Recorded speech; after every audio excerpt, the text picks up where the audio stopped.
Ya está, en vivo, ¿sí? Sí. Estamos en vivo. Hola, ¿qué tal? ¿Cómo están, jóvenes? Buenos días.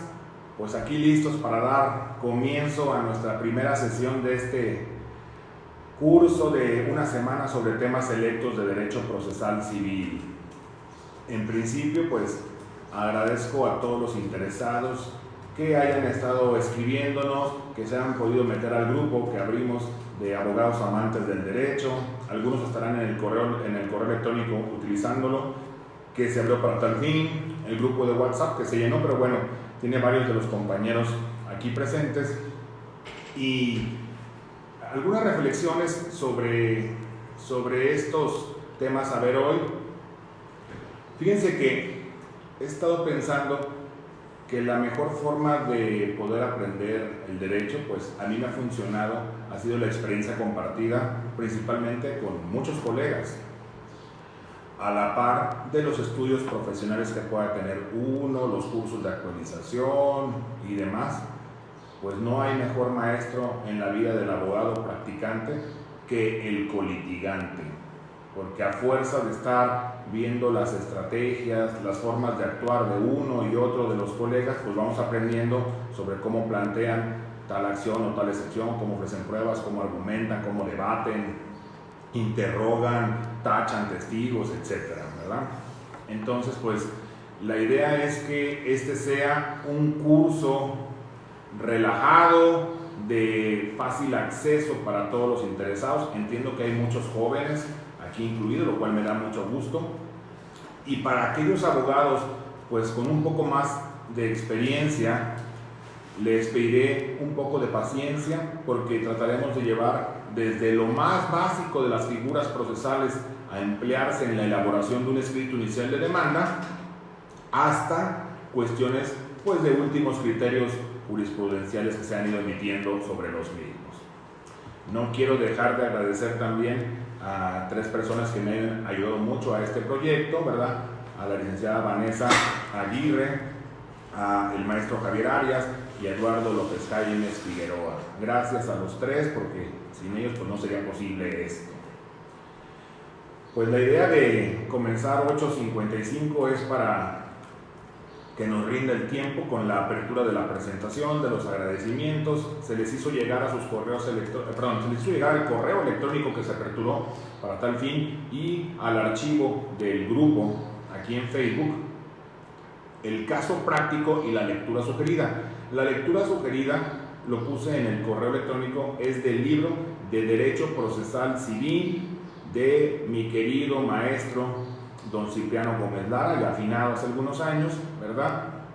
El cual pues utilizo mucho yo como libro de base en los cursos de esta materia. Se me hace el libro más completo, más didáctico para las cuestiones iniciales del proceso civil. Lo consiguen en Editorial Oxford. Y también voy a mandar en el grupo con posterioridad una lista de 5 o 6 libros sugeridos sobre el proceso civil que pudieran ayudarnos para los temas que sigan. El día de hoy, en el transcurso de la mañana, subiremos el archivo de la lectura sugerida para la clase de mañana, y mañana subiremos la del miércoles y así sucesivamente. Ya está publicado en el grupo cuál es el temario de este curso. Un servidor daré las primeras 4 sesiones con los temas ahí descritos, y el día viernes nos acompañará el maestro Agustín Covarrubias con un tema muy novedoso, muy en boga, que se viene acerca de los juicios en línea, qué son, cómo se tramitan, qué llevan, etc. Bueno, pues la charla del día de hoy quedamos que sería acerca de cómo se redacta una demanda civil mercantil. Todo mundo, cuando salimos de las aulas universitarias, tenemos la intención de ponernos a prueba practicando el derecho que aprendimos. Algunos lo hacen desde el ejercicio del servicio público, otros tienen intenciones de ser notarios o acceder a puestos políticos, en fin, la abogacía da para mucho. Y algunos de nosotros incursionamos en la práctica profesional independiente. Bueno, dentro de este ejercicio, recién cumplí el 1 de abril 21 años de práctica profesional independiente, he ido viendo algunas cosas que ahora pues mi interés es compartirlas con ustedes sin más afán que divulgar el conocimiento jurídico. No es absoluto, no es perfecto, no es inmutable lo que aquí vamos a decir. Seguramente habrá cosas que ustedes pueden mejorar, que pueden aderezar con su propio conocimiento o experiencia, lo cual pues bienvenido, esa es la idea. Entonces, para arrancar, ahora sí, déjenme pararme.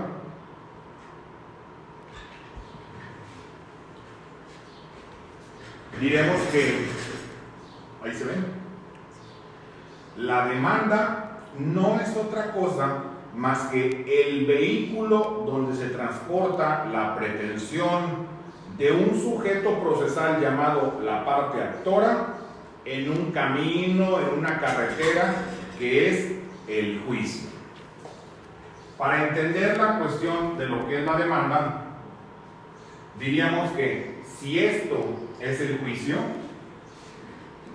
o sea, una correlación, una interrelación de actos y hechos jurídicos que se vinculan, se entrelazan uno con otro para llegar a un fin común. El juicio tiene una multiplicidad de actos y hechos jurídicos. Una de las primeras preguntas que nos debemos plantear para saber la medida de lo que estamos hablando es: ¿y cuándo inicia un juicio? Pues según el artículo 170, fracción primera de la Ley de Amparo, el juicio inicia con la presentación de la demanda. Esto tiene una particular trascendencia porque es el punto de arranque, o sea, aquí comienza el juicio. Y la siguiente pregunta sería: ¿cuándo acaba? Bueno, por interpretación jurisprudencial tenemos que el juicio acaba con el dictado de una sentencia definitiva. Ojo, no cuando causa estado o adquiere firmeza procesal, no cuando se cumple la misma, no cuando se ordena el archivo del expediente. El juicio acaba con el puro pronunciamiento de la sentencia. Habiendo dicho eso, ya tenemos entonces delimitado el marco de lo que es el proceso. De hecho, si nos ponemos a reflexionar, antaño, hace más de un siglo, las leyes se llamaban de enjuiciamiento y hoy día pues tenemos códigos de procedimiento, o sea, transitó la identificación del juicio al procedimiento. Nuestros amigos los penalistas al día de hoy, con su nuevo sistema de justicia acusatorio adversarial, ya vuelven a regresar a la fase de enjuiciamiento porque identifican sus tres audiencias, ¿no? Inicial, intermedia y la de juicio propiamente. Porque en el juicio, en esa audiencia es donde dictan la sentencia, como sucede ahora aquí, para nosotros los abogados de derecho privado, en los juicios orales. No todos los estados de la República tienen una oralidad civil o familiar, pero en todos sí hay oralidad mercantil como materia concurrente. Bueno, entonces, decíamos que este juicio va a iniciar con una demanda y concluir con una sentencia. Esa demanda, si me permiten ejemplificarlo así, yo digo que es como un vehículo, como un coche. Este coche transporta unos pasajeros. Esos pasajeros no es otra cosa que la pretensión. O sea, la demanda va a servir como el instrumento a través del cual va a recorrerse el juicio y se va a transportar por todo ese camino llamado el proceso. Y sabemos que hay caminos pues encurvados, en subidas, en bajadas, unos más de cuota, unos libres, o sea, unos más fáciles y unos más difíciles. De ahí puede derivar la tortuosidad o no de llevar el proceso. Pero ¿qué tenemos que hacer para que nuestra demanda vaya lo mejor hecha posible? Recordemos que la demanda sería algo así como para los arquitectos, como el plano de la obra, de la construcción. Si no hay una buena edificación, un buen cimiento, no pueden aspirar, no podemos esperar que haya un buen resultado. Porque en los juicios como los nuestros, donde la litis en general tiende a cerrarse, esto es, lo que no se dice en el primer escrito por el actor o por el demandado, sea la demanda o sea la contestación, ya no será materia del objeto del debate, ya no se va a poder introducir con posterioridad. Y entonces, pues, una mala demanda implicará la preclusión o la pérdida de derechos que no se hicieron valer oportunamente. Ahora bien, empecemos viendo temas sobre cómo hacer, de qué modo, qué debe de contener una demanda. Iniciaré señalando la forma. En los juicios civiles y mercantiles, la regla general es que la demanda debe de ser por escrito. De hecho, en materia mercantil solo puede ser por escrito. En materia civil lato sensu, hay algunos casos de excepción que prevén distintas codificaciones. Por ejemplo, en la Ciudad de México, nuestro Código Procesal Civil local dispone en el artículo 942 que en tratándose de asuntos alimentarios, impedimentos para contraer matrimonio, administración de la sociedad conyugal, etc., podrá, por excepción, presentarse la demanda por comparecencia. Esto es, verbalmente, acudiendo ante el juez en turno para que éste le dé trámite, claro, haciendo una transcripción de los hechos mínimos que va a ir narrando la parte demandante. Ahora, la importancia de esto es que, déjenme aquí jalar mi acordeón de lo que íbamos a ver de los temas,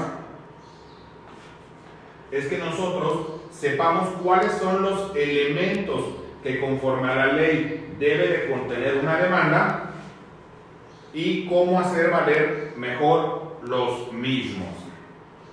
Ganar un juicio, jóvenes, no ha sido y será jamás cuestión de suerte.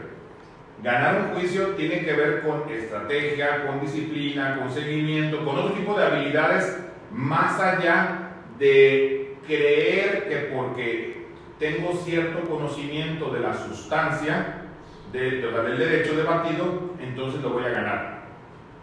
Parecería como ese juego de palabras que siempre hay la discusión entre los abogados teóricos con los prácticos, y unos quisieran excluir a los otros, y eso jamás debe ser así. La teoría es muy importante porque te da la información y las herramientas para ganar un juicio, pero la práctica también lo es, porque si no sabes transitar en el proceso, no puedes introducir válidamente al mismo toda la información teórica que tengas. Tiene una estructura que se va a ver reflejada con la sentencia. Esto es, toda demanda se compone en general de 4 grandes rubros, que son los siguientes. Lo voy a escribir grande para que se pueda alcanzar a apreciar. Primero que nada, tiene un rubro, después un preámbulo, un capítulo de hechos, de derecho y de puntos petitorios.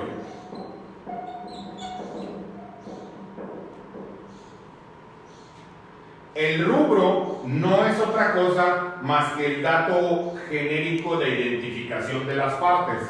Normalmente solemos utilizar en la parte superior derecha aquí ciertos datos. Estos son los que se conocen como el rubro, que dice quién es el actor, quién es el demandado, el tipo de juicio. Normalmente de eso se compone. En la práctica forense es común que se inicie identificando el apellido del actor y después su nombre, y lo mismo con el apellido del demandado y su nombre, y el tipo de juicio. Todavía no puedes poner el número de expediente porque no se tiene. Ese se va a adquirir pues apenas se presente la misma demanda, ¿verdad? El preámbulo vendría a ser los datos de identificación.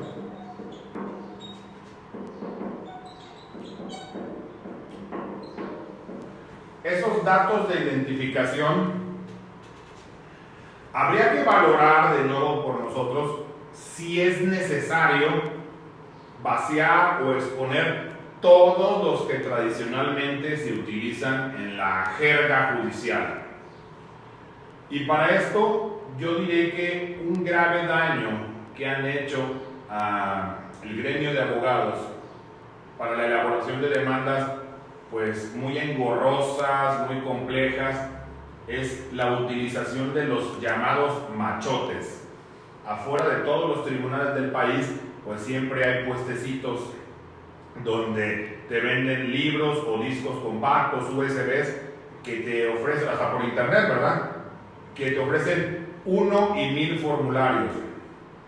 Los machotes pueden servirte quizá como una guía básica, pero tengamos en cuenta que esos llamados machotes es probable que tengan décadas y varias que se elaboraron. A lo mejor el derecho ya está superado, o la interpretación del problema jurídico que se emplea también está superado, en fin. Por eso creo que más que tener la idea de adquirir machotes en público, debemos hacer nosotros nuestro propio formulario, donde a nuestro estilo hagamos la mejor demanda posible. Nadie les va a decir cómo deben imitar la demanda, o sea, que exactamente sea la misma que haga el licenciado Pérez, González o Martínez. No, ustedes harán su propio formulario, pero con la información que van a adquirir de sus colegas, pues como con un servidor en esta sesión, ¿verdad?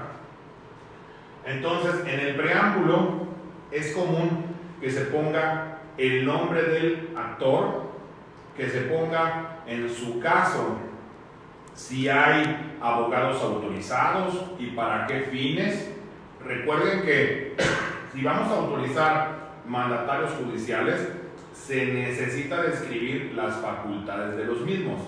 Esto es, en el caso de la Ciudad de México, si es en términos del 112 párrafo cuarto del Código Procesal Civil, pues tendrán que tener cédula profesional y además registrar la misma en la primera Secretaría del Tribunal Superior de Justicia.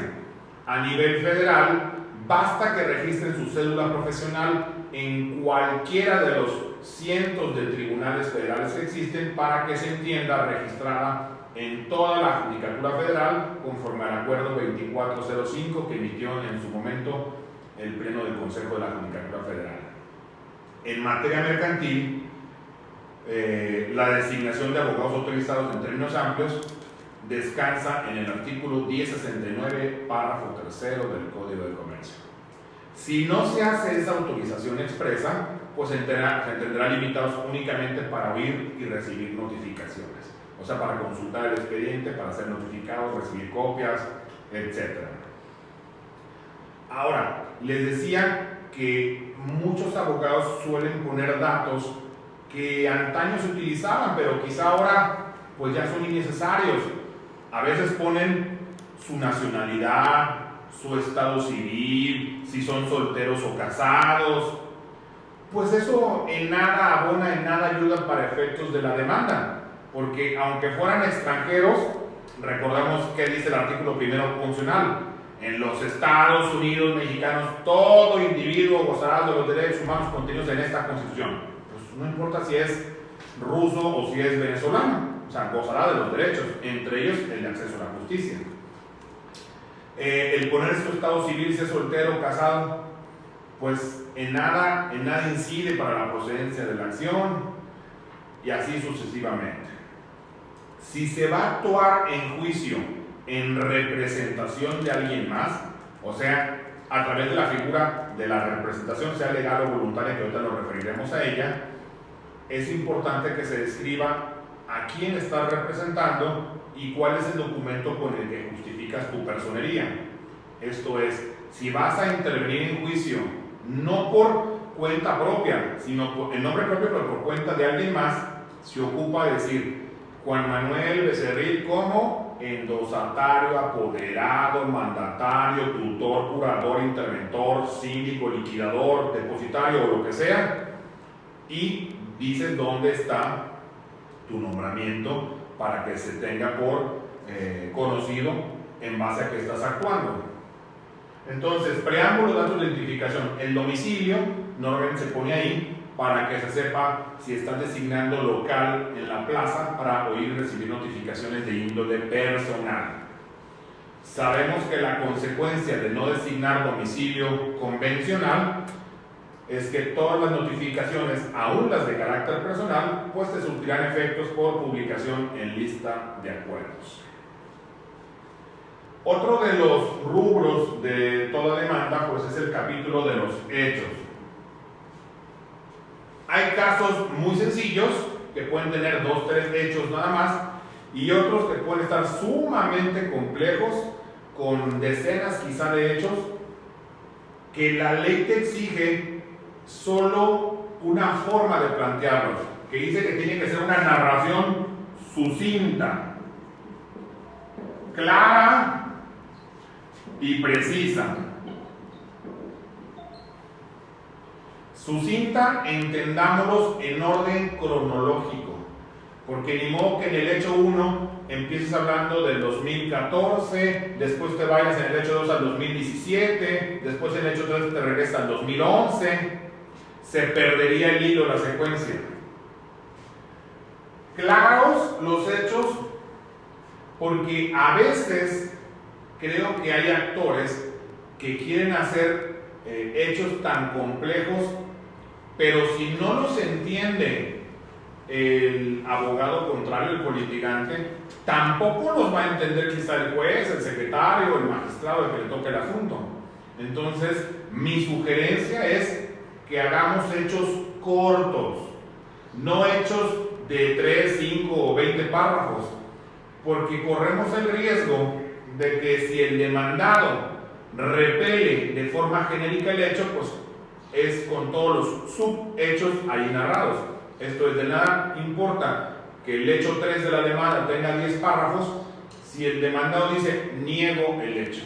O sea, te va a invertir la carga de la prueba. Y a lo mejor hay cosas que si lo hacías tú desmembrado, desglosado en datos pequeñitos, algunos te los hubiera reconocido y otros quizá no, pero ya hubieras obtenido algunos sin confesados. Entonces mi sugerencia es que sean hechos cortos y precisos para no salir de la materia del debate. Dicen que el capitán de un barco, para llegar a un destino, pues lo primero que tiene que saber es cuál es el destino, o sea, y cuáles son sus coordenadas, cómo va a llegar. Si solo se avienta a la mar sin saber a dónde se dirige, pues muy probablemente irá a un lugar equivocado o va a derivar. Entonces, la sugerencia con ustedes, jóvenes, es que seamos precisos y no perdernos. ¿Qué estoy demandando? Un arrendamiento, centrarme en los hechos del arrendamiento. Una compraventa, solo de la compraventa. Una posesión, pues solo por la posesión, etcétera, etcétera. Para no mezclar cuestiones personales.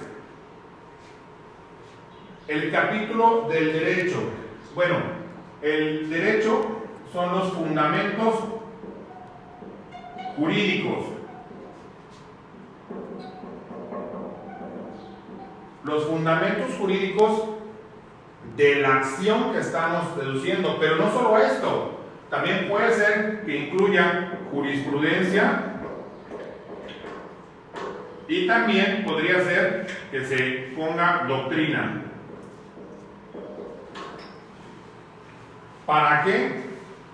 Para que el juzgador tenga más información acerca de en qué sustento legal estamos actuando, qué interpretación jurisprudencial existe o qué han dicho los doctrinarios sobre tal o cual acción o figura procesal. Debo también confesarles que la citación del derecho no es un requisito esencial de la demanda. ¿Por qué? Porque existe un viejo principio, un viejo adagio que dice que a las partes les corresponde dar y probar los hechos y al juez aplicar el derecho. Pero si indicamos nosotros los fundamentos jurídicos de nuestra acción, es más fácil para el juez entenderla con claridad. Esto es, quizá el actor vaya y le diga: señor juez, soy propietario del inmueble X. Lo tiene en posesión el demandado sin derecho, sin motivo alguno, injustamente. Y como propietario, quiero que lo condenes a que me devuelva esa casa. Bueno, aunque no le pongas los fundamentos jurídicos, aunque no describas exactamente el nombre de la acción que estás deduciendo, conforme al artículo 2 del Código Procesal Civil Local y el equivalente de las entidades federativas, la acción procede en juicio aunque no se ponga su nombre, con tal de que se identifique con claridad cuál es la que estás ejerciendo. Pero aquí depende de que el juez entienda con claridad qué es lo que tú quisiste deducir. Si lo tienes a tu alcance de una forma sencilla, nada más cita. Fíjense la palabra, cita los preceptos legales.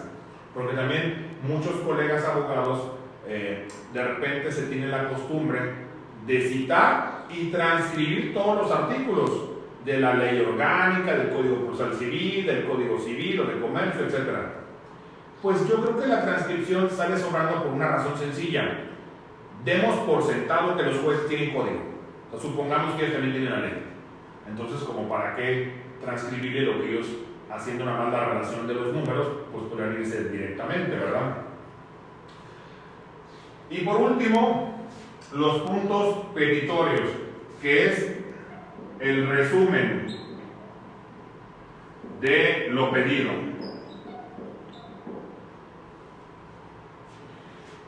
Entendamos que una demanda puede ser un documento grande, o sea, un documento complejo, que tenga demasiada información, demasiadas hojas, demasiadas palabras escritas, y a veces dentro de las hojas que van conformando la demanda ponemos un argumento aquí, un argumento acá, otra cosa que pedimos aquí, pero el juez o el secretario que la va a leer para acordarla no siempre tendrá tiempo de tener presente la información de todo lo que pedimos. Entonces se estila que en la última hoja de la demanda pongamos algo llamado petitorios, y aquí los vamos narrando. En la práctica forense se dice: 1. Se admita trámite en la vía y forma planteada, se emplaza el demandado. 2. Se libre exhorto al juez competente de Toluca, Estado de México, para que emplace al demandado. Si vas a hacer eso, pues a lo mejor quieres autorizar personas para diligenciar el exhorto. A lo mejor quieres que se autorice al juez exhortado para acordar todo tipo de promociones tendientes a cumplir la diligenciación del exhorto. 3. A lo mejor pides alguna medida cautelar, que se inscriba preventivamente la demanda, pues ahí se lo vas pidiendo, ¿verdad? O un embargo precautorio. 4. A lo mejor quieres copia del auto que recaiga a la admisión de la demanda, porque a lo mejor ese auto trae la medida cautelar, entonces me expida copia certificada del auto. 5. A lo mejor quieres que se autoricen tus abogados o mandatarios para oír, recibir notificaciones o en términos amplios, pues ahí lo pides. 6. A lo mejor pides que se autorice domicilio convencional. En fin, todo lo que vayas pidiendo, la idea es que en los petitorios los vayas describiendo. Algunos tribunales te piden que solicites, por ejemplo, el empleo de medios electrónicos para escaneo, digitalización, fotografía. Pues de una vez pídelo. A esto me refiero con el machote. O sea, si alguna vez lo haces bien, este rubro, ya siempre lo vas a poder copiar y pegar y adecuar a tus nuevas demandas, donde ya se solicitó todo, ¿verdad? Entonces, los petitorios. Ahora, estos son son los rubros, la parte que compone la estructura de una demanda. Pero esto a su vez tiene una correlación, fíjense, tiene una correlación, lo voy a poner a la inversa, con lo que contiene una sentencia.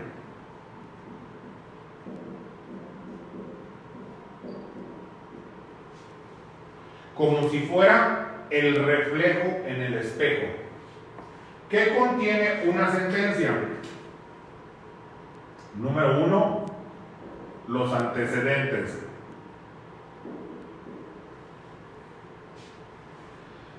¿Cómo inicia todo fallo judicial? Palabras más, palabras menos, dicen vistos por resolver los autos del juicio ordinario civil número tal, promovido por Juan Pérez contra Pedro López, expediente Perenganito. O sea, van identificando al juicio. Eso se parece a lo que hay en el preámbulo, ¿verdad? Datos de identificación. Y después de los antecedentes empieza el resultando. El resultando no es otra cosa más que la historia, los hechos del juicio. Así como la demanda tuvo hechos propios del actor, en el resultando se va contando los hechos de la historia del juicio. O sea, va diciendo, por escrito presentado en la oficina de partes, Juan Pérez, el actor, presentó una demanda en la vía ordinaria civil. En fecha tal se emplazó al demandado, en fecha tal contestó la demanda, en fecha tal hubo una audiencia de pruebas, en fecha tal se citó para la sentencia. Entonces va contándote la historia del juicio, el resultado. Después viene lo que es el llamado considerando.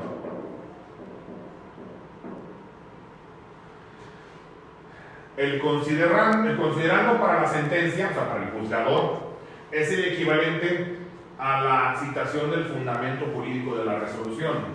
O sea, va a decir el tribunal cómo resuelve y por qué resuelve de ese modo. Tan es importante el considerando que inclusive si hubiese discrepancia por el copiar y pegar entre los puntos resolutivos y el considerando, va a regir el considerando.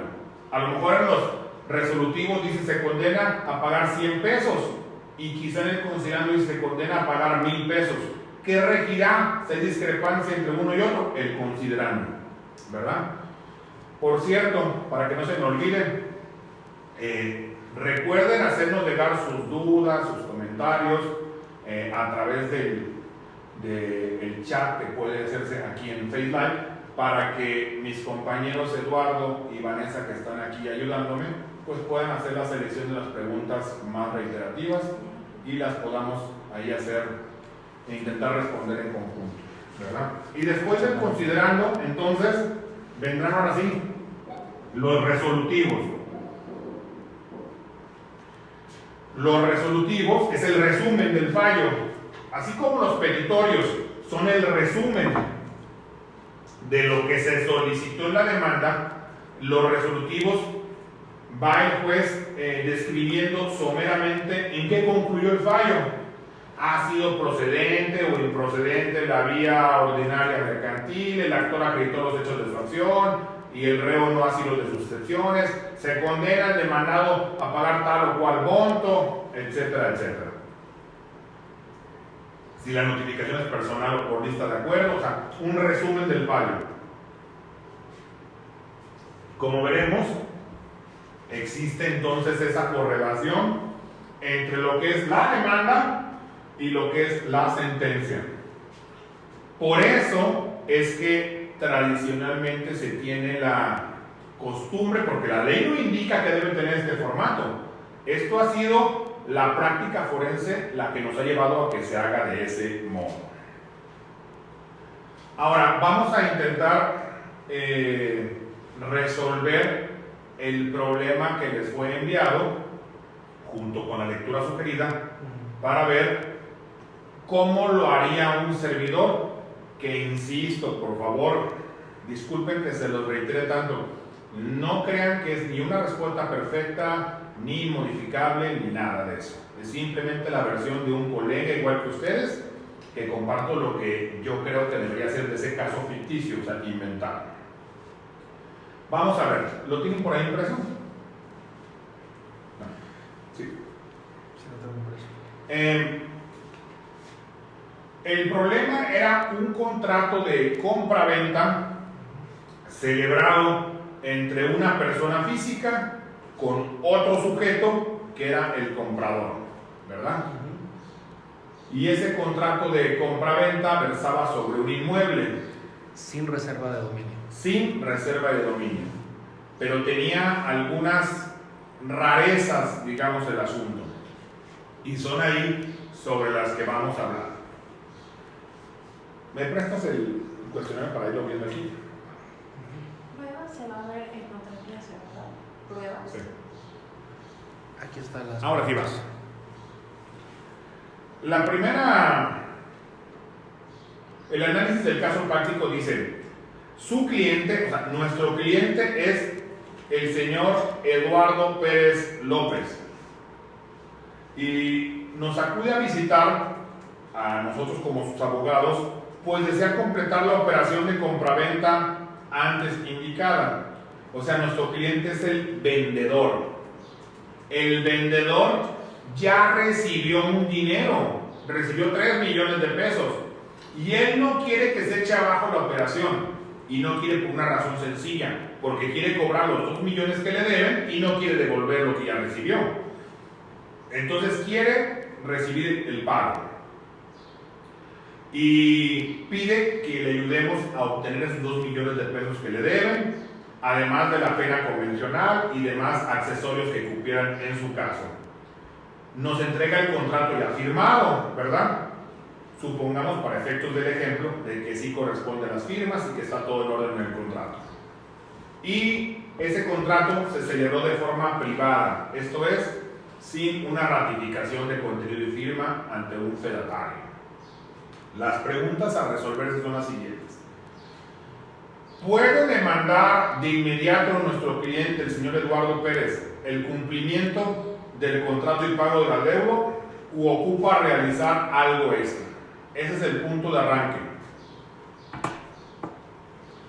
¿Puede el actor ya demandar? ¿Sí o no? Para saber esto, insisto, no solo nos sirve la parte procesal, sino la parte sustantiva. Recordemos que la compraventa es un contrato bilateral, o sea, intervienen dos partes en el cruce y derecho de obligaciones. Además, es un contrato sinalagmático, ¿verdad? Oneroso, nos dice la ley. Y por tanto, hay que ver que ambas partes se obligan a una cosa o a otra. Uno a entregar la cosa enajenada y el otro a pagarla. Ahora, también tenemos que recordar que nos dice uno de los artículos más usados por los abogados en el mundo de los litigios, es así, tatúenselo, memorícenlo, porque es como caballito de batalla. En el caso del Código Civil de la Ciudad de México es el 1949 y casi en todos los códigos por ahí estarán muy cerca. Palabras más, palabras menos dicen, la facultad de resolver las obligaciones se entiende implícita en las recíprocas. O sea, el afectado por el incumplimiento de una obligación puede exigir que se cumpla o la resolución o rescisión del acto jurídico. Nuestro cliente, el señor Eduardo, lo que quiere es que se cumpla. Él no quiere divorciarse. Él quiere completar el matrimonio, ¿verdad? El vínculo que lo une con el comprador. La primera pregunta es, ¿se puede demandar de inmediato o no? Bueno, José Luis Orozco López dice que primero hay que realizar la interpelación judicial. Exacto. Fíjense, para la solución del caso, un servidor lo que hace es lo siguiente. ¿Qué tipo de acción se está ejerciendo? Sabemos que hay acciones reales y acciones personales. Las acciones reales son las que recaen sobre la cosa, como por ejemplo la ampliación, división, constitución, prescripción de una hipoteca, porque recae sobre la cosa y persigue la cosa. Y las acciones personales tienen que ver con obligaciones de dar, de hacer o de no hacer. Ya identificado primero el tipo de acción a ejercerse, sabemos, pues, el cumplimiento de un contrato no persigue la cosa, sino obligar al sujeto. Entonces es una acción personal. Primer punto resuelto. Segundo, es de dar, de hacer o de no hacer. Es de dar la obligación. O sea, de que pague, de que cumpla. Perfecto. Tercer supuesto. Siendo un contrato sinalagmático el de compraventa, y leyendo ya el 1949 del Código Civil que ya citamos, solo puede exigir el cumplimiento de la resolución aquel que ha cumplido lo propio. La siguiente pregunta que nos viene a mente es: ¿nuestro cliente Eduardo, o sea el vendedor, ya cumplió lo propio? Porque si no ha cumplido, no podría exigir a menos que lo hiciera, ¿verdad? Entonces la pregunta es: ¿ya cumplió lo propio? Y esto nos lleva a analizar, ¿y qué era lo propio del vendedor? O sea, ¿cuál era la obligación de él?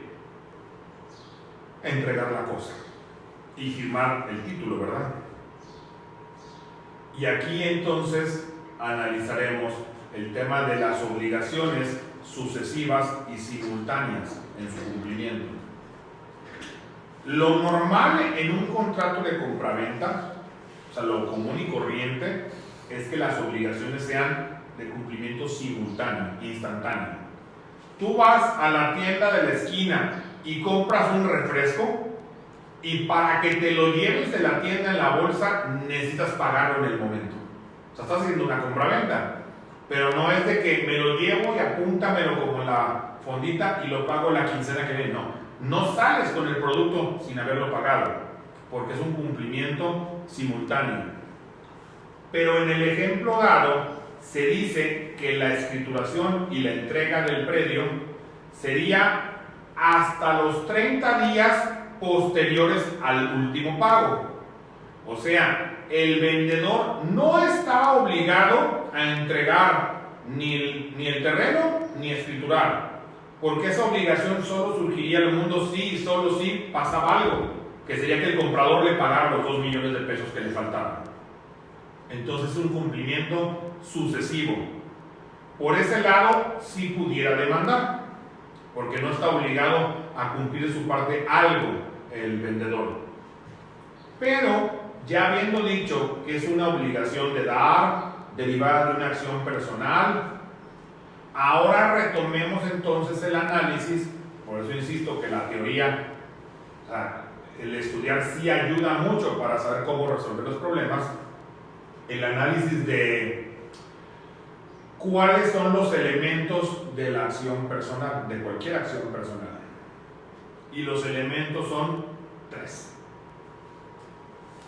Que se trate de una deuda líquida, cierta y de plazo vencido o exigible.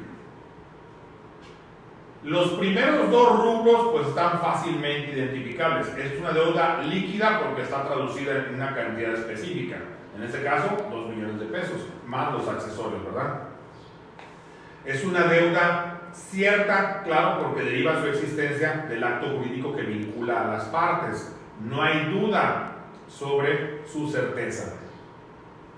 La pregunta siguiente es: ¿de plazo vencido? Sí, porque se dijo que en tal fecha tendría que pagarse, en el, septiembre del 2017, y al día de hoy no se ha pagado. Entonces ya venció el plazo. Y recordemos que hay un viejo principio que dice que el día interpela al hombre. Habiendo llegado el día, se venció. Pero es exigible, o sea, ¿pudo haberla cumplido el deudor o no? El deudor es el comprador. el que adquiere la propiedad. ¿La pudo haber cumplido o no? ¿Recuerden las reglas del 2080 y 2082 del Código Civil? Estas también son caballitos de batalla, gracias, que son de los errores más comunes que se tienen en el litigio. Y esto se da cuando hay falta de fecha y o falta de lugar de pago. El 2080 nos habla de la falta de fecha, que te dice que si no se ha fijado el tiempo, no podrá exigirse si no ha pasado los 30 días de la interpelación en lo judicial o en lo extrajudicial. Pero aquí ese no es el supuesto, en este ejemplo dado. Sí hay plazo para cumplirse, que era septiembre de 2017. La pregunta sería, ¿y dónde tendría que pagar la deuda el deudor?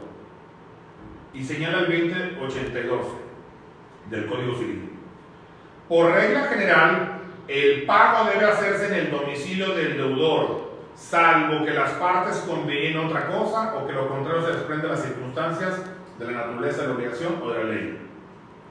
Entonces, regla general, domicilio del deudor, salvo que hubieran convenido otra cosa.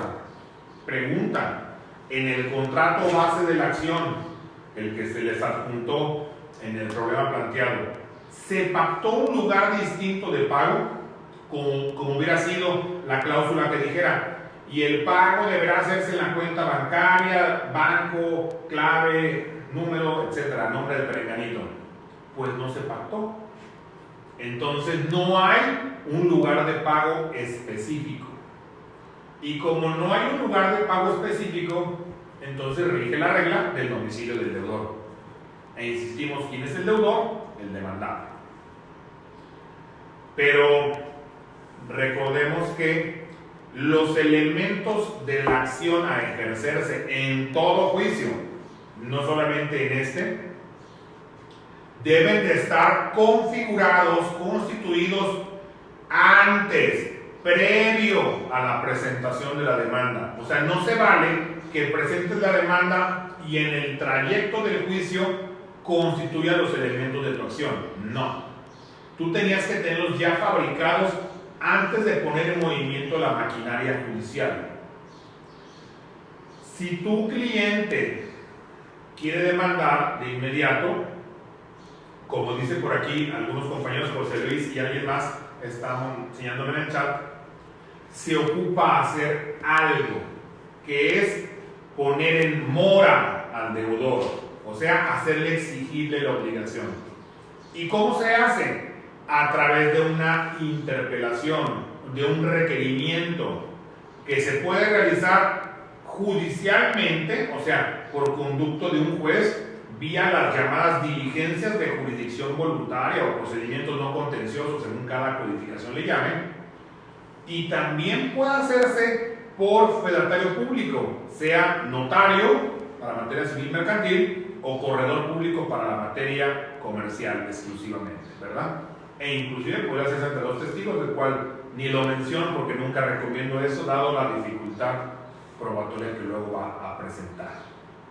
Entonces, primera pregunta a resolverse es, ¿podría demandarse de inmediato? No, porque corres el riesgo de perder el juicio tú, actor. ¿Por qué? Porque no está configurado uno de los elementos de la acción, que es la exigibilidad del pago, dado que no hay mora, no hay vencimiento de la deuda por falta de requerimiento de pago. Hipotéticamente pudiera contestar la demanda del demandado de forma cínica y decirnos, señor juez, yo no supe dónde pagar, aquí estuvo esperando al acreedor, tenía un baúl con billetes de 500 pesos para pagarle, pero pues nunca vino, por eso no se los di, ¿verdad? Y el juez no tendría otra opción más que declarar improcedente la acción. Ahora vayamos con la segunda pregunta, ¿me ayudan por favor?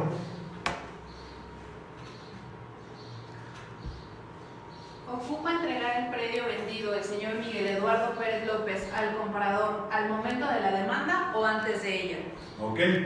¿Ocupa entregar el predio el vendedor antes de la demanda o no? Ya lo habíamos contestado, la respuesta es no. porque la obligación del vendedor es de cumplimiento sucesivo, no simultáneo. Ojo, si para reclamar el pago de los 2 millones se hubiera pactado que sí, solo sí se pagarán a contraentrega del terreno, entonces el vendedor solo podría demandar entregando la posesión y notificando, ¿verdad?, al comprador que está entregando la posesión, o inclusive junto a la demanda. Claro, el terreno pues no es que lo vayas a cargar porque es un bien raíz, sino a través de las formas de consignación que prevé la ley se le pondrá a disposición al comprador. Pero en este caso, como es una obligación sucesiva, no ocupa entregarlo, porque la exigencia de sus 2 millones de pesos de suerte principal más la pena convencional y demás no está sujeta a que se entregue o no el terreno, sino que el terreno se entregará hasta los 30 días posteriores a ello. Ajá, la tercera. ¿Cuál es el tipo de juicio que debe entablarse y cuál es la acción? ¿Qué tipo de juicio vamos a entablar? La selección del tipo de juicio es de lo que se conoce como la vía procesal. En general, hay 3 grandes clases de juicio en los procesos de derecho privado en México. De entrada, el juicio ordinario. Dicen los códigos procesales, todo aquello que no tenga un trámite expreso previsto en la ley, se seguirá en la vía ordinaria. Entonces, existe el juicio ordinario y los especiales. Dentro de los juicios especiales, pues hay juicios ejecutivos, orales, de desahucio, controversias de arrendamiento, hipotecarios, etcétera, etcétera. Pero esos son especiales porque la ley les da una tramitación específica a esas controversias. Si no es especial, el juicio es ordinario. Y el tercer tipo de juicio que existe en el derecho privado son los llamados juicios universales, aquellos que son atrayentes porque imantan todo lo que está correlacionado. En materia familiar, pues el perfecto ejemplo es el juicio sucesorio, que todo lo vinculado con la sucesión se va a atraer. Y en materia mercantil, pues sería el concurso mercantil, ¿verdad? Entonces, en este ejemplo dado, ¿qué tipo de juicio sería? Sería un juicio ordinario, civil o mercantil. Sería civil porque no se ubica dentro de los supuestos para ser mercantil, sea por sujeto, sea por objeto o sea por finalidad. Recuerden que la distinción entre juicios civiles y mercantiles tiene que ver entre que si el sujeto es un comerciante o no, en términos del artículo 4 del Código de Comercio, entre si el objeto es un acto de comercio o no, conforme a las 20 y tantas fracciones del artículo 75 del Código de Comercio, o si la finalidad es un lucro o especialidad o especulación comercial. En este caso es una compra-venta de particular a particular y por tanto se rige por las reglas del derecho civil. Es un juicio ordinario civil. ¿Y qué tipo de acción estamos ejerciendo? Pues ya señalamos la respuesta. No es real porque no afecta a la cosa, sino es un cumplimiento de un dar. Entonces es una acción personal. ¿Vale? Siguiente pregunta. La siguiente sería: ¿qué juez es el competente por materia, territorio y cuantía para este pleito? Ok, la competencia. Recordemos, y esto lo vamos a ver un poquito más mañana, que les adelanto que la sesión de mañana es una que a mí en particular me gusta mucho tratar, porque va a ser el análisis de los presupuestos procesales. Esa frase tan escuchada y quizá tan poco estudiada por nosotros acerca de las condiciones mínimas para integrar la relación jurídico-procesal. La palabra jurisdicción,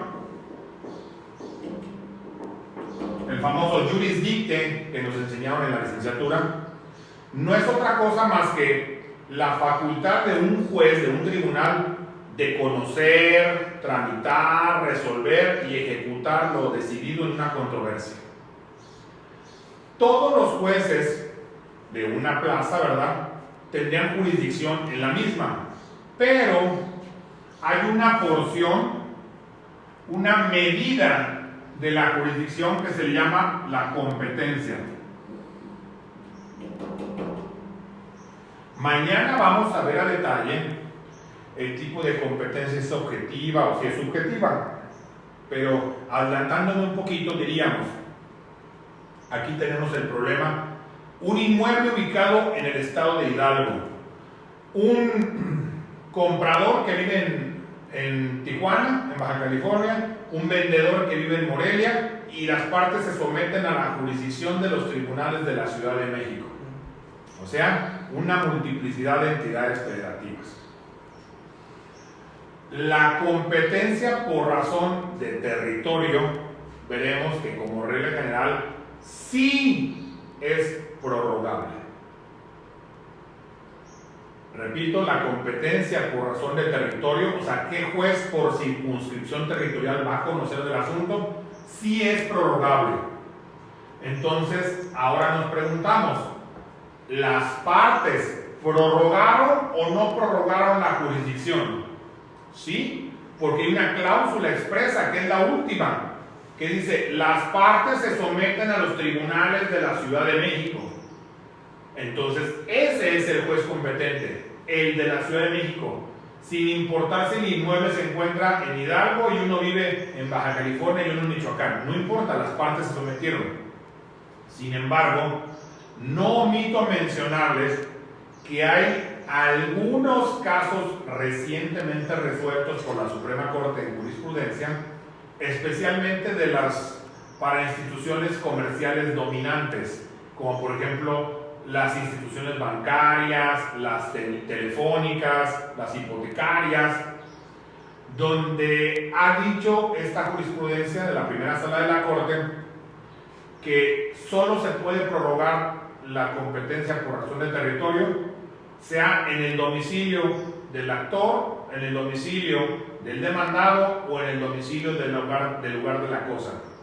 ¿Por qué? Porque se prestaba mucho en la práctica de que venía el banco X y demandaba al señor con domicilio pensemos en Tula, Hidalgo, como en el ejemplo, y lo sujetaba a un juicio en Monterrey, Nuevo León, cuando el inmueble del crédito a lo mejor estaba en Pachuca. Pues pobre del sujeto demandado, porque tendría que gastar tanto para tener abogado y para moverse en el juicio en un lugar muy lejano. Bueno, pero eso es para las instituciones económicas dominantes. La regla general es que sí se puede prorrogar la competencia por razón de territorio. Es válido, pero tiene que ser una sumisión expresa, no tácita, no por signos inequívocos, sino que tiene que constar fehacientemente. La siguiente.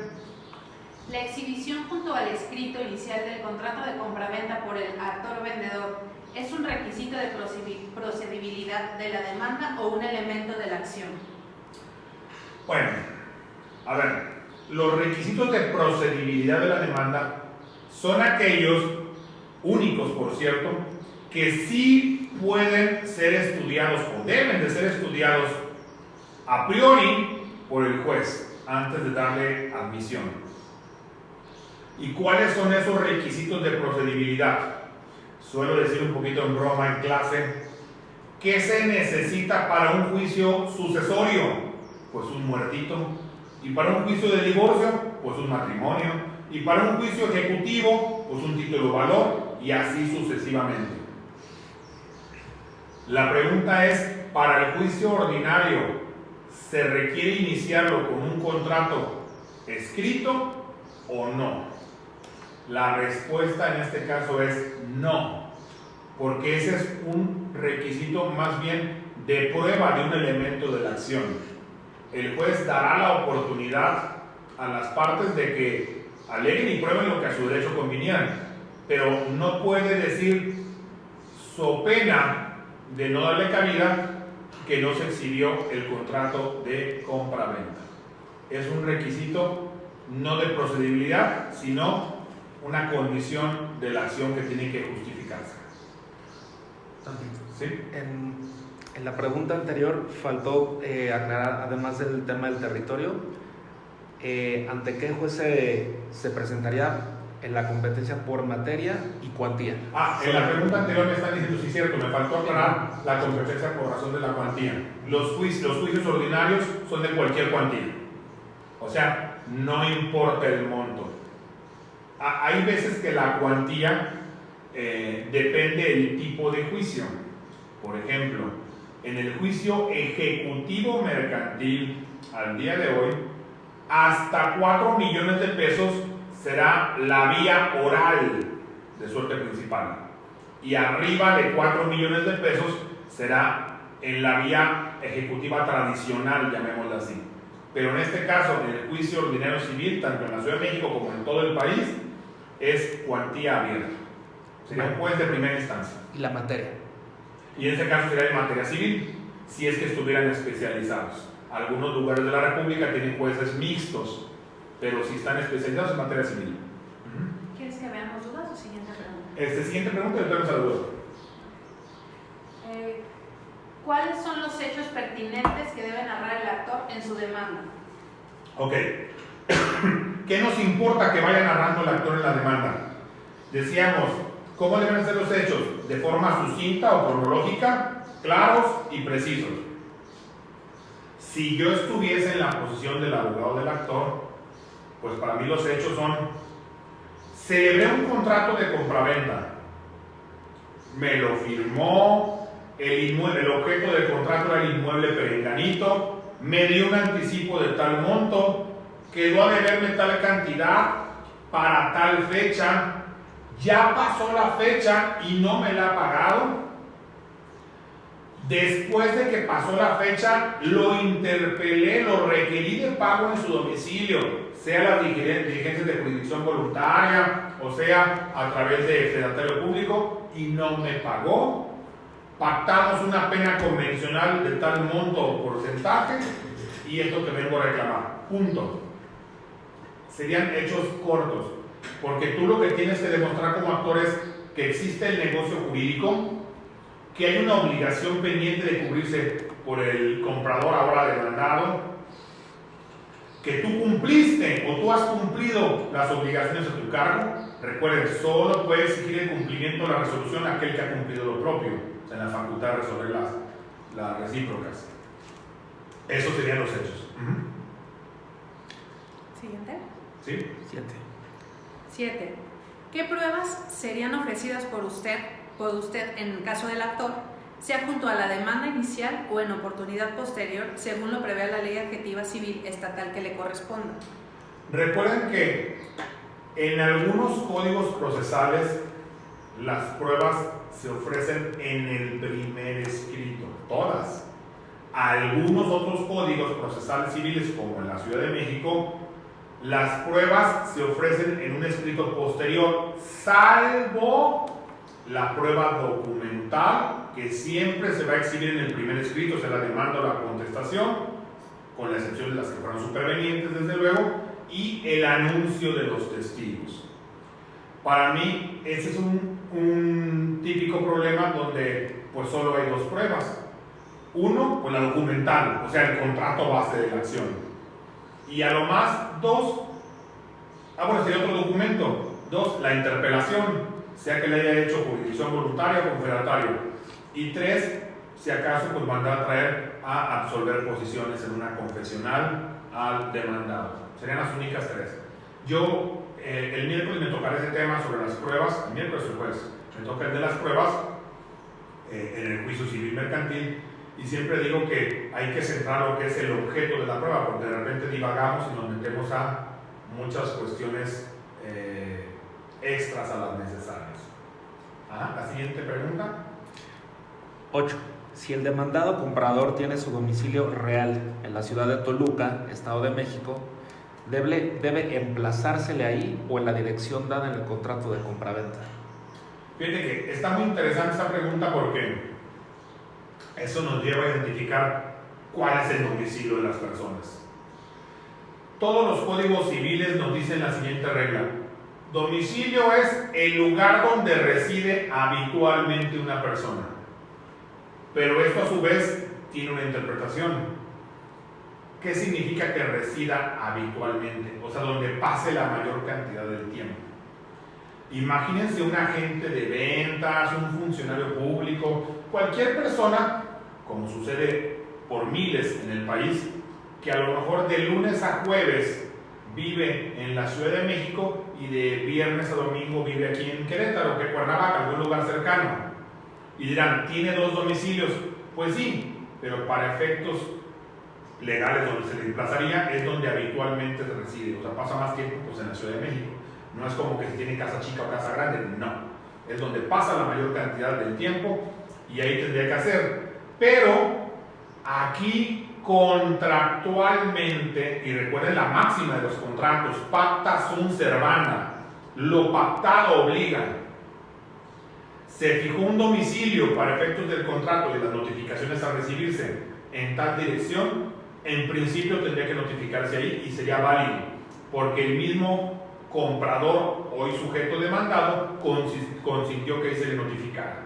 Si no se le puede notificar porque ya no existe el domicilio, porque ya no se le encuentra o lo que sea, bueno, entonces irías a su domicilio real. Y decíamos que donde reside habitualmente, y hay un segundo supuesto del Código Civil, que es en su centro de trabajo, y un tercer supuesto, que es el lugar donde se encuentra. Hay personas que no sabemos dónde viven, pero sí dónde trabajan, pues ahí se le puede emplazar. Hay personas que no sabemos ni dónde viven ni dónde trabajan, pero sí dónde se le puede encontrar, pues ahí se le puede emplazar. Tenemos un comentario de Graciela Pérez de León. Sí. Solo comenta que ese contrato estaba mal hecho. Dice, de entrada, en alguna cláusula señalaba que no se entregaba, es decir, la posesión, hasta terminarse de pagar el precio. Ahí hay una contradicción. ¿Qué opiniones tenemos de esto? Bueno, es que no se iba a entregar la posesión hasta después de entregar el precio, pero eso no invalida el contrato. Le llaman una obligación sucesiva, porque no se cumplimentan simultánea o instantáneamente, sino que con diferencia de tiempo sucederá una y luego la otra. Sí, vamos a empezar si quieres con dudas. Sí, y que no te cansen. Ya que nos quedan 15 minutos. Están preguntando qué es la competencia prorrogable. No sé si quieras... Sí. Bueno, te digo que es un tema que vamos a ver mañana de los presupuestos procesales, entre ellos es la competencia, pero básicamente es el derecho privado, donde cabe la materia civil mercantil, pertenece a conflictos o intereses particulares, o sea, el Estado no tiene afectación, no tiene interés en ello. Entonces, como la máxima de los contratos, decíamos, es la famosa frase del pacta sunt servanda, o sea, lo pactado obliga, significa que las partes pueden ponerse de acuerdo para, de un juez que les tocaría conocer el asunto, prorrogarlo a otro que en un plano normal no tendría nivel en el entierro, pero dado que las partes competente, el juez al que designen. Por eso es muy común que las partes prorroguen la jurisdicción al juez que le acomode al abogado de la parte vendedora, porque a lo mejor si tiene su oficina en la ciudad capital de la entidad federativa, pues no quisiera ir a otro municipio y se prorroga la jurisdicción. Mario Echeverría pregunta, ¿entonces la interpelación es necesaria como requisito de procedencia de la acción por no haber señalado domicilio para el pago, cumplimiento de la obligación del comprador, no por falta de fecha de cumplimiento? Así es, Mario. Si no sabía dónde pagar el deudor, entonces no corras el riesgo de que se vaya a excepcionar con esa excepción que traen todos los códigos procesales de falta de cumplimiento de la condición a que está sujeto el nacimiento de la obligación. Yo te recomendaría no correr el peligro y siempre interpelar cuando hay falta de fecha y o lugar de pago. En este caso solo es de lugar de pago, pero en muchos contratos la falta es también de la fecha. Acá tenemos una de Carlos Serrano. En cuanto a la primera parte de la clase, nos pregunta si de la correspondencia entre el contenido de la demanda y la sentencia se advierte si se respetó el principio de congruencia y exhaustividad. Sí, mira, licenciado Serrano, La sentencia como documento tiene requisitos internos y externos, que espero mencionarlos en la última sesión. La congruencia es que tiene que haber una correlación entre lo pedido, lo debatido y lo resuelto, porque ni modo que el juicio, si fue de compraventa, de cumplimiento, pues se resuelva sobre una rescisión, pues que nadie pidió, ¿verdad? Sería incongruente. Y la exhaustividad es tantas cosas se pidieron y se debatieron como tantas cosas se deben de resolver por el juez. Si el actor pidió, quiero el cumplimiento, el pago, la pena convencional, los intereses moratorios, los gastos y costas, tantas cosas que haya solicitado, y el demandado se excepcionó diciendo tal o cual excepción, el juez tiene que resolver todas, en un sentido u otro, sin que implique que procedan, pero resolverlas. Pregunta Janet Suárez. ¿En el caso de un contrato privado puede ser exigible si el deudor ha dejado de pagar? Sí, Janet. El contrato privado puede ser exigible aunque el deudor haya dejado de pagar, porque solo cuando la ley exija una forma expresa tienes que sujetarse a la misma. Esto es, si la ley dijera, hipotéticamente, solo podrá celebrarse compraventa de inmueble pasar ante fedatario, pues tendría que pasarse, ¿verdad? Para que cubra el requisito de forma. Como sí lo dice los códigos civiles, que debe constar la compraventa de inmuebles por escrito, ¿verdad? Entonces, a pesar de que sea un documento privado, sí puede ser reclamable judicialmente. Luego nos pregunta Noel Franco Hernández, si la interpelación se hace de manifiesto únicamente en la narrativa de los hechos, pero no se hace por jurisdicción voluntaria o mediante fedatario público, ¿no procedería la demanda entonces?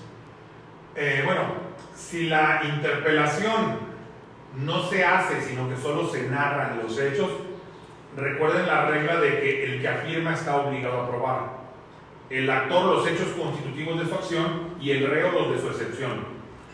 Si el actor dice, lo interpelé, pero no exhibes el medio de convicción para acreditar que lo interpelaste, pues de nada servirá tu aseveración porque no podrías justificar ello, ¿verdad?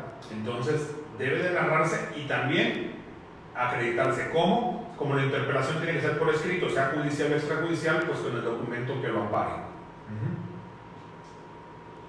Mariana Bautista pregunta, ¿no debe acreditar la propiedad del inmueble por parte del actor al entablar su demanda? Fíjate, Mariana, que en este caso, como es una acción personal, o sea, del cumplimiento del contrato, el actor no tiene que justificar ser dueño. O sea, no tiene que decir, le vendí el inmueble porque soy propietario, porque tengo la escritura perenganita. Dado que en todo caso, si el demandado considera que le vendieron una cosa ajena, una cosa distinta, o que no tiene legitimación el actor para vender, él tiene que excepcionarse o hasta reconvenir en su caso. Pero en tratándose de obligaciones personales, de acciones personales, solo basta la exhibición del documento que ampare el negocio jurídico entre las partes y punto. Aquí tenemos otra de Jair Fuentes Bautista. Respecto al emplazamiento, si se notifica o emplaza a través de un apoderado legal del demandado como persona física en el domicilio particular del apoderado, pero en el contrato se señalase el lugar de emplazamiento, el domicilio del poderdante, ¿el lugar de emplazamiento sería correcto? Ok, ya ¿verdad? Fíjate que el emplazamiento es el acto más solemne, dice la jurisprudencia de la Suprema Corte. Emplazar significa dos cosas: notificar y dar un término, un plazo para que ejecute una conducta, que sería la contestación de la demanda. La regla es que el emplazamiento tiene que ser personal y, sin lugar a dudas, en el domicilio donde viva la persona a notificarse. Pero cuando se realiza el emplazamiento por medio de un apoderado, recordemos que el poderdante, o sea, el que otorga el mandato, no puede reputar desconocer los hechos que conoció por conducto de su apoderado. Entonces, la respuesta es sí, sí sería válida. Preguntan, ¿es obligatorio presentar, Abraham Rojas, es obligatorio presentar en el escrito inicial como anexo el contrato, ¿aún así que existe una etapa probatoria? Sí, porque aquí sí no hay excepción. En todos los juicios, los documentos, la prueba documental se adjunta al primero curso, o sea, a la demanda o a la contestación. Les decía, hay tipos de juicios donde las pruebas se ofrecen todas al inicio o algunas en una etapa posterior. Por ejemplo, en materia mercantil, nos dice el 1378 del Código de Comercio que en la fracción octava que el actor deberá narrar las pruebas que tiene a su alcance, pero con posterioridad nos dice la misma ley que habrá una dilación probatoria. Entonces, en materia mercantil puedes ofrecerlas al inicio o en la etapa probatoria correspondiente. En materia procesal civil, en la Ciudad de México, solo en la Ciudad de México, las pruebas se ofrecen en una etapa posterior a la demanda o contestación, pero la prueba documental y el anuncio de los testigos siempre se debe de exhibir en el primer escrito, salvo el caso de los documentos que sean supervenientes, entendido por supervenientes los que sean de fecha posterior, ¿verdad?, al momento de haberse presentado el documento, o los que bajo protesta se narren que se desconocían, pero ya existían.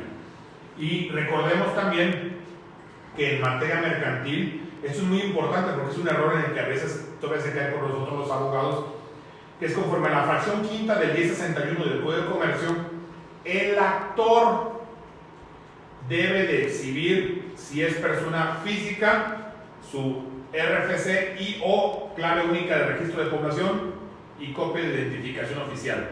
Si es que RFC si estuviera escrito dado de alta. Y si fuera persona moral, solamente el registro federal de contribuyentes y la copia de la identificación del apoderado legal. Esto es para el actor o para el demandado que ponga reconvención o para todo aquel que haga valer la compensación. Es un requisito de procedibilidad de la demanda. Sin eso se debe prevenir porque no se le dará curso a menos que se exija. Nos pregunta Liz Anguiano Macías que cómo se lleva a cabo la interpelación a través del notario público. Con notario es muy parecido a judicial. Le entregas tú una carta al notario, que es la que tú le diriges al deudor. Le dices, señor deudor Juan Pérez, por este medio le requiero formalmente el pago de los 2 millones de pesos derivados del contrato de compraventa de fecha tal, celebrado con el señor Eduardo sobre el inmueble Perenganito. Pido que me los pagues en este acto. Saludos.